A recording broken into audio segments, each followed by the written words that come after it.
We don't know. We've only flown spacecraft into a gas planet's atmosphere twice, both Jupiter.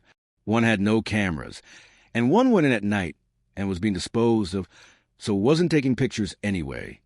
If you took a submarine to Jupiter, it would burn up. Jupiter has a deep gravity well. After falling down toward it from space, you're going very fast. There's no easy way to shed that speed other than slamming into the atmosphere and letting it slow you down. But the entry is about 4 times faster than the Space Shuttle or Apollo Earth re-entries. Only the Galileo probe has survived a Jupiter atmospheric entry. The Galileo probe survived by being a bullet with a big heat shield, and several inches of the shield were burned away before it finished slowing down and started falling vertically by parachute. The probe only sent back about 0.5 megabyte of data to the Galileo orbiter and had no camera, so we don't know what it saw. We could, I guess, try to do the same thing with a submarine by mounting a giant heat shield on the front, but it would probably qualify as the most Kerbal vehicle ever built. If our submarine survived, what will we see? 1. The best pictures we have of Jupiter's atmosphere are probably these carefully processed mosaics of the Great Red Spot, but they're still taken from very far away. At those resolutions, a huge Earth thunderstorm would appear as roughly 1 pixel. Trying to figure out what Jupiter's clouds would look like from those pictures is like using this to reconstruct these.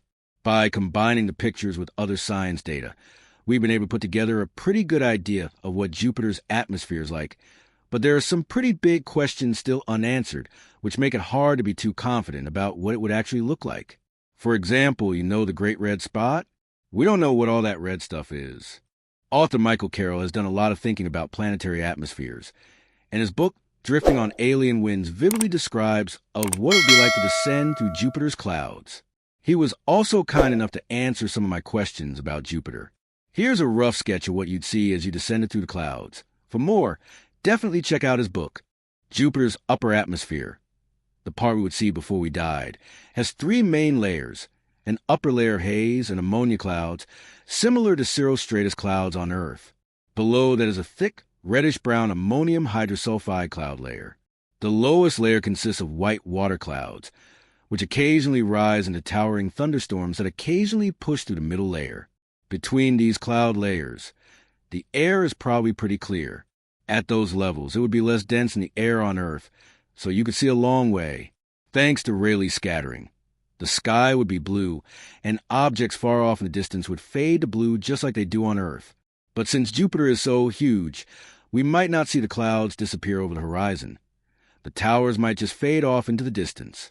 We don't really know how accurate these pictures are, though, until we send a camera to fly down into Jupiter's atmosphere and send pictures back.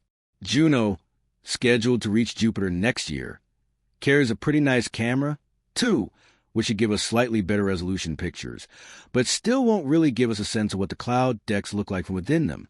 For that, we need to send in a probe with a camera, and there's nothing like that on the horizon. There's certainly more science value in visiting Europa than in satisfying our curiosity about the Jovian sky. But with interplanetary CubeSats soon to make their debut, who knows? Maybe someone out there will put together a camera, heat shield, and parachute and hitch a ride on the next Outer Planets mission. And then, finally, we'll get to look at Jupiter's clouds from both sides.